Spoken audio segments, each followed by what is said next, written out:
আজকের এই প্রেস ব্রিফিংও সেই একইভাবে জনগণের আস্থা তৈরি করতে সক্ষম হবে। আমরা চিরিবন্দর থানার একটি ঘটনা নিয়ে আপনাদের সামনে হাজির হয়েছি। সেটি হচ্ছে গত 4/6/24 একটি ঘটনা। এই ঘটনার যারা ভিকটিম এবং যারা আসামি প্রত্যেকের বাড়ি সৈয়দপুর, তারা পরস্পরের পরিচিত। তো তারা ভিকটিম যে আজকের এই ঘটনার আশরাফুল ইসলাম, তাকে দেবীগঞ্জের কথা বলে তার অটো বাইকশো তাকে ভাড়া করে নিয়ে আসে এবং আমাদের চিরিবন্দর থানার 3 নং ফতেজংপুর ইউনিয়নের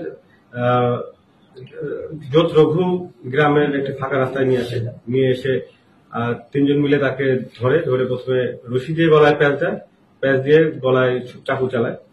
উপর্যুপরি চাকু চালিয়ে তাকে পাশের খেতে ফেলে রেখে যায় এবং যাওয়ার পূর্বে তার মৃত্যু নিশ্চিত হয়েছে কিনা এটি জানার জন্য একজন আসামি তার গলায় হাত ঝুঁকিয়ে পরীক্ষা করে দেখেছে মরে গেছে কিনা।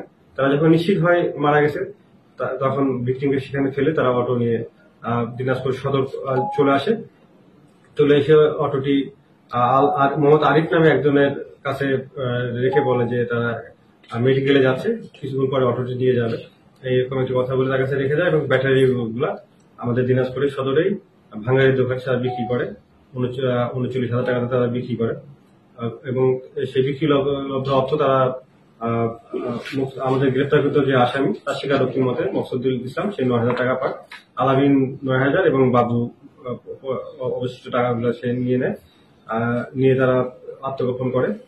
এবং মজার বিষয়টা হচ্ছে যে এরা সবাই কিন্তু পরস্পর পরিচিত এবং এর মধ্যে একজন অটো চালক রয়েছে, তারই সহকর্মী, একজন ড্রাম ট্রাক চালায় এবং একজন পুরাতন মোবাইল ব্যবসা করে, এটা আমরা তাদের জিজ্ঞাসাবাদে জেনেছি।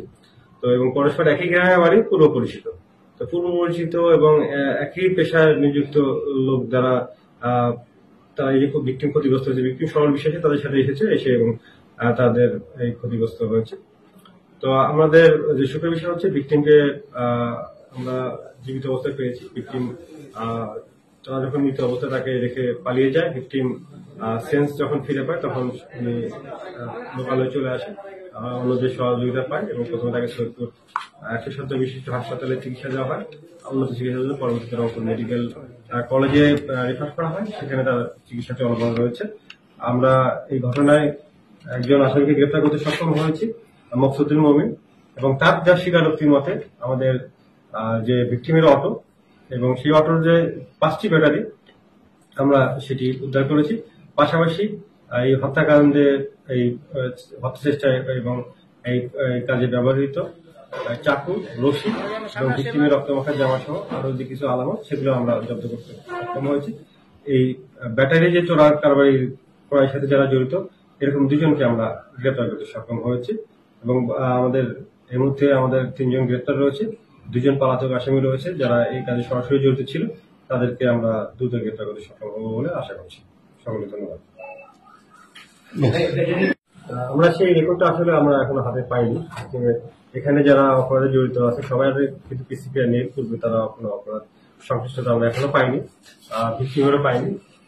তো এই বিষয়টি আপনারা যদি বলেন এটি আমরা সেও তাদের সাথে সহযাত্রী ছিল কিনা এবং তাদের বয়স, ভিকটিমের বয়স কাছাকাছি, ভিকটিমের বয়সও 22 এবং আমাদের ধৃত আসামি তাদেরও কাছাকাছি বয়স।